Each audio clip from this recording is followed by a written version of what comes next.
It's really a pleasure to be here. I was first here 14 years ago, and in the intervening years, whenever anybody asks me, is there any university in North America where the issues can be fairly discussed on this topic, Biola is always at the top.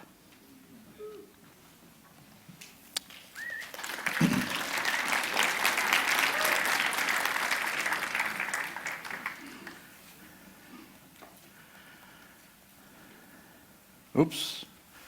Okay, are we connected now? In 2000, President Clinton announced completion of the first survey of the human genome, the DNA sequence of a human cell. Today, he said, we are learning the language in which God created life. At his side was Francis Collins, director at that time of the Human Genome Project, who later wrote that he had strongly endorsed the inclusion of this paragraph. In fact, Collins helped to write the speech because on this day, Collins wrote, the language of God was revealed. Interestingly enough, though, in his book, The Language of God, which I encourage you to read, it's very thought-provoking, Collins argues that much of our genome is not designed by God, but an accidental byproduct of Darwinian evolution. According to him, the DNA evidence provides, quote, powerful support for Darwin's theory of evolution, that is, descent from a common ancestor with natural selection operating on randomly occurring variations. Indeed, Darwinian evolution, he wrote, as a mechanism can and must be true. But to avoid conflict between this and Christian faith, Collins advocates theistic evolution, or what he calls biologos. And he continued, major current objections to biologos arise from believers who simply cannot accept that God would have carried out creation using such an apparently random, potentially heartless and inefficient process as Darwinian evolution. Yet, and he makes this abundantly clear in his book, from a biologist's perspective, the evidence in favor of Darwinian evolution is utterly compelling. Indeed, Darwin could hardly have imagined a more compelling digital demonstration of his theory than what we find by studying our DNA, especially what Collins calls, Collins and others, junk DNA. So I'm going to give a brief history now of the notion of junk DNA and how it arose. As we've already seen, Darwin's theory of evolution is not simply change over time. The two major elements are that all living things are descended from one or a few common ancestors, and that the principal means of modification was natural selection, or survival of the fittest. And Darwin made it abundantly clear that this mechanism is unguided. In the 1930s, Darwin's theory was combined with Mendel's theory of genetics to make what's now called Neo-Darwinism. Mendel showed that traits are inherited as discrete factors. Darwin actually had no idea how things are inherited. Thomas Hunt Morgan and Hermann Müller subsequently found that genes could mutate to provide the raw materials for evolution, or at least that's what they thought. Finally, in 1953, Watson and Crick showed that the chemical basis of Mendel's genes is DNA. And Crick formulated what he later called then the Central Dogma of molecular biology, which is DNA makes RNA, makes protein, makes us. And in 1970, molecular biologist Jacques Monod said, with that is with the Central Dogma, and the understanding of the random physical basis of mutation that, the random basis of mutation that molecular biology has provided, the mechanism of Darwinism as at last securely founded, and as a consequence, we have to understand that we are mere accidents. In the 1960s and 1970s, however, molecular biologists discovered that most human DNA does not code for proteins. Since the central dogma is that DNA makes RNA, makes proteins, makes us, non-protein coding DNA appeared to many biologists to be junk. And recently, that is since about 2004, Some authors, some very prominent authors, some of them have been mentioned here today, have written books using junk DNA as evidence for Neo-Darwinism and evidence against creation or intelligent design. These authors include Philip Kitcher, Kenneth Miller, Michael Shermer, but I'm just going to focus briefly on two of them. Oxford University biologist Richard Dawkins, who's already been mentioned, and former Human Genome Project Director Francis Collins. This is from Dawkins, The Greatest Show on Earth, published last year.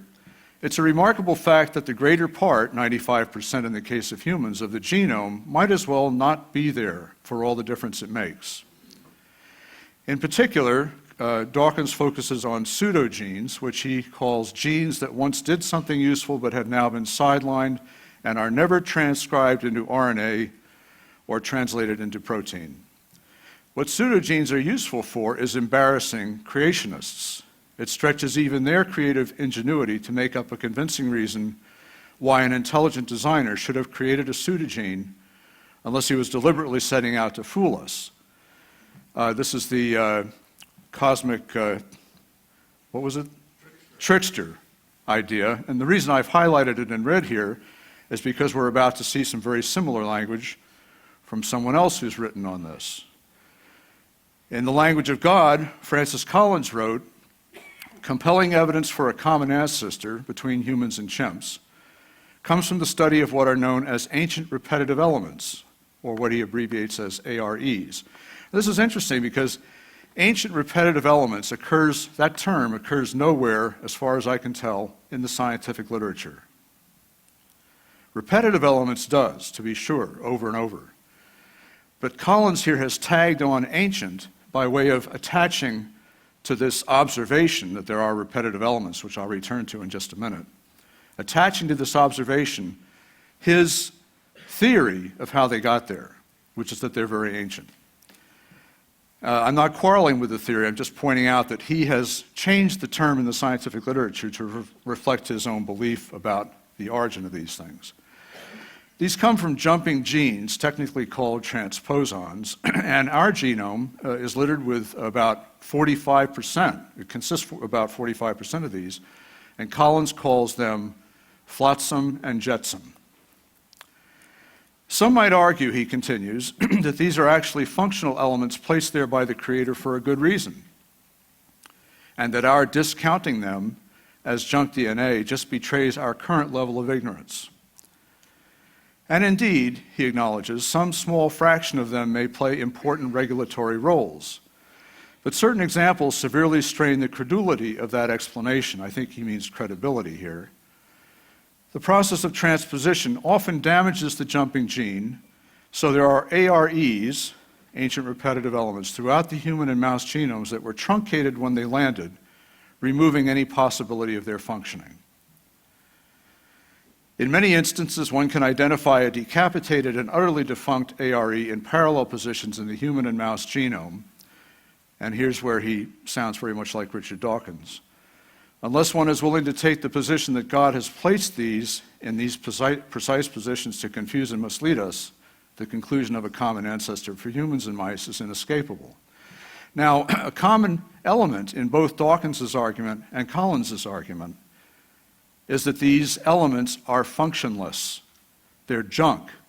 And that's why we can tell that they're an accident and not put there by God. But recent evidence in the last 5, 6, 7, 8 years shows that our genome is not what these authors, Dawkins, Collins, and the others I mentioned, make it out to be. In particular, much of what they call junk turns out to be functional. And now I'm going to give you a very quick overview of some of that recent evidence. It's going to go very fast. It's going to be somewhat technical, but I hope the point gets across. First of all, this is a picture, a very schematic, simplified diagram of a gene from a bacterium, that is an organism with no nucleus. It's a stretch of DNA. It has an initiation sequence that tells the molecule that turns this into RNA to start here. Then the molecule tracks along the DNA, turns the DNA into RNA, and then it stops at the termination sequence. This is a very simple gene in an organism with no nucleus. In organisms with nuclei, such as ourselves, the genes are more complicated. Most of them are. Excuse me. In our genes, the protein coding region of DNA is typically interrupted by non-protein coding regions called introns, in black here. The RNA that's made from this also contains non-protein coding RNA. Subsequently, that RNA is cut up, the non-protein coding regions are spliced out or cut out, and the protein coding regions are spliced back together before that RNA is translated into protein. Now, these non-protein coding regions, these introns, would appear at first glance to be junk, but I'll come back to that in a minute. Additionally, eukaryotic genes, our genes, are located in areas on the chromosome, that's the bar at the bottom, and there are regions of the chromosome that are rich in genes, and there are other regions of the chromosome that are basically non-protein coding. So in addition to the introns, there are large stretches of a human chromosome that are not coding for protein. In fact, about 98% of our genome is not protein coding, and this is what gave rise to the notion of junk DNA, but I'm about to show you that this does not mean that that DNA is junk. First of all, some of the evidence that non-protein coding DNA is functional is the fact that we now know, just in the last few years, that most DNA is transcribed into RNA. In fact, a single gene, as these blue arrows indicate, can be transcribed into RNA starting at many places along the gene. Furthermore, the other strand of DNA, remember, as you may recall if you didn't know, DNA is two-stranded, double-stranded. And one functional reason for that is when the organism wants to replicate its DNA, it separates these two strands, and then each strand is then used to synthesize a complementary strand. So you end up with this strand making another one like that, this one making another one like that.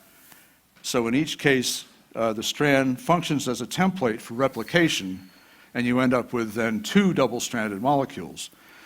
Well, the antisense strand was previously thought to function only in this replication process.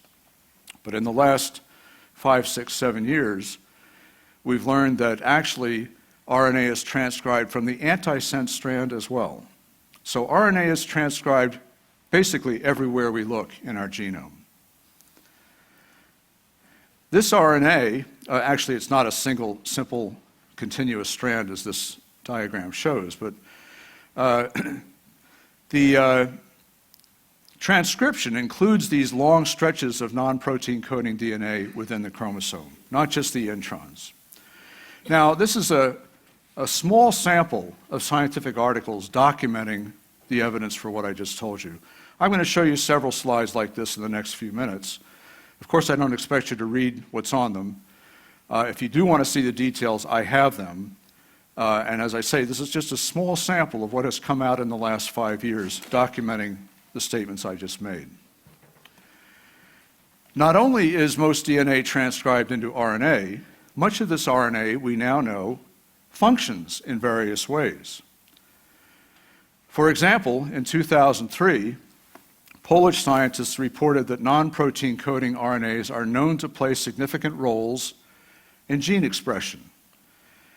Among other things, non-protein coding RNAs are involved in controlling whether a gene is transcribed into RNA and to what extent, or regulating the fate of the transcribed RNA molecules.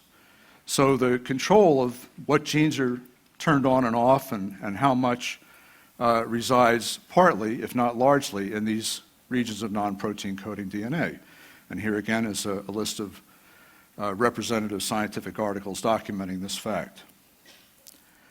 Introns, which I told you about just a minute ago, those non-protein coding regions that interrupt the protein coding part of a gene actually contain information for the splicing of that gene before it's turned into protein.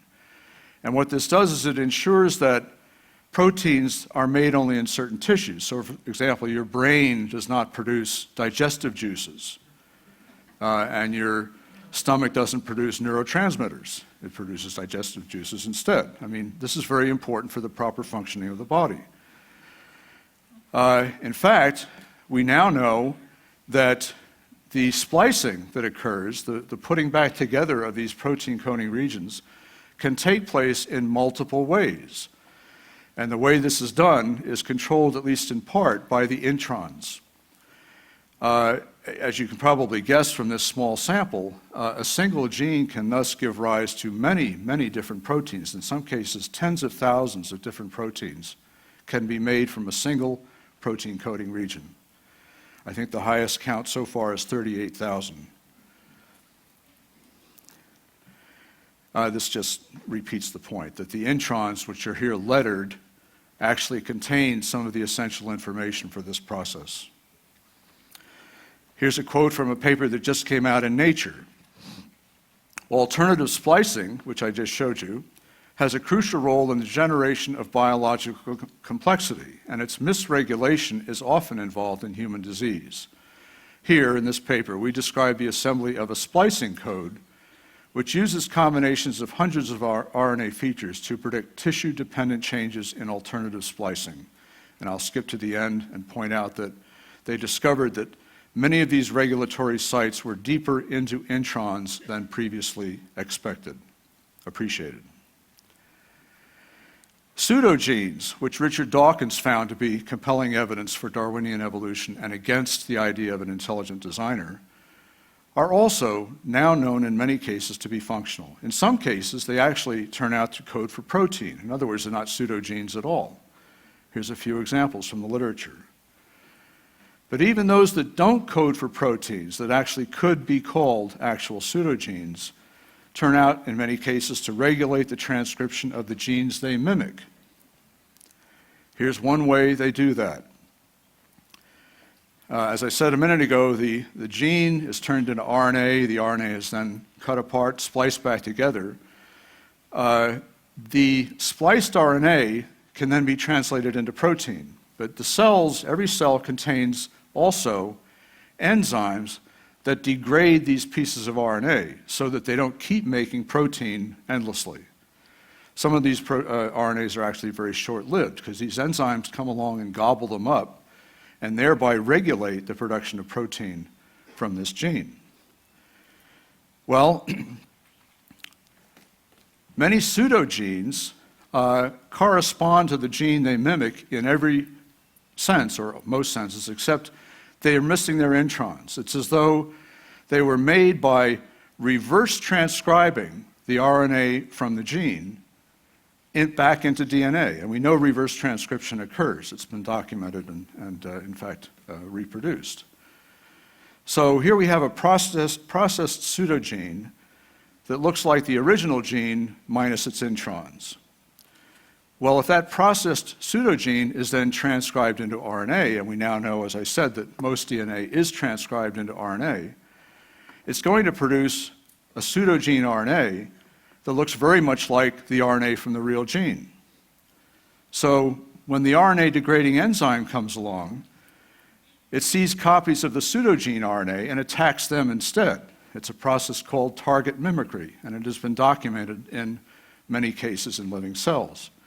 So in this way, the pseudogene actually prolongs the process of transcription from the original gene, or the process of translation from the original gene's RNA. And here again are a few representative scientific articles documenting this from the last few years. Finally, what mattered most to Francis Collins in his argument were repetitive elements, what he called ancient repetitive elements. And now many functions are known for them.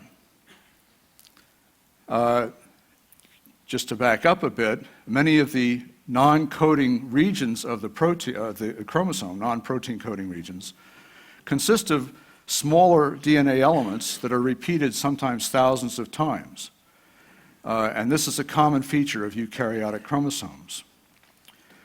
But many of these produce RNAs that regulate protein synthesis, that is, these repetitive elements, or they provide structure to the chromosome, three-dimensional physical structure, that is essential for gene regulation, or they determine the chromosome's position inside the nucleus, which also turns out to be essential for RNA, for gene regulation. A few papers documenting that. One in particular, one of these repetitive elements, is now known to be essential for the development of a placenta in mammals.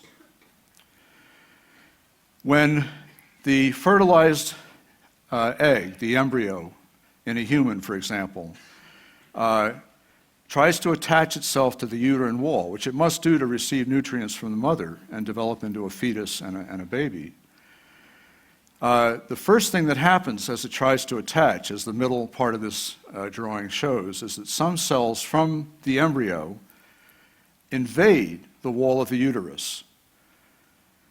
And the next thing that happens is that these cells that invade the wall of the uterus lose their cell walls. They become one multinuclear single cell called the syncytio trophoblast.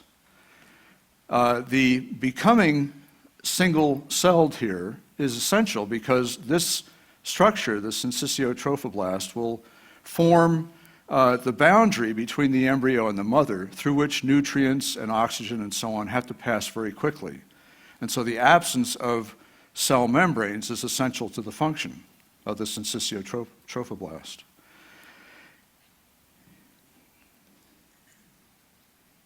Yet we now know that the formation of this structure depends on syncytin, a protein derived from one of the repetitive DNA elements that Collins calls mere flotsam and jetsam. Some of the articles documenting that. Again, this is a small sample. I couldn't fit them all on the screen without making it impossibly small and unreadable. So, to the conclusion, of course there are still parts of non-protein coding DNA for which no specific function has been found. But new functions are being found all the time. In fact, papers are coming out literally every day. So much so that I and my colleagues have a hard time keeping up with them. So any argument for Darwinian evolution that rests on so-called junk DNA, as Francis Collins's argument does, must constantly retreat in the face of new evidence. This is really ironic because Collins, in his book, claims that this is the major flaw of intelligent design. Here's a quote from his book. ID is a God-of-the-gaps theory, inserting a supposition of the need for supernatural intervention in places that its proponents claim science cannot explain. Well, as an aside, before I go on with the quote, this is actually false. This is not what ID claims.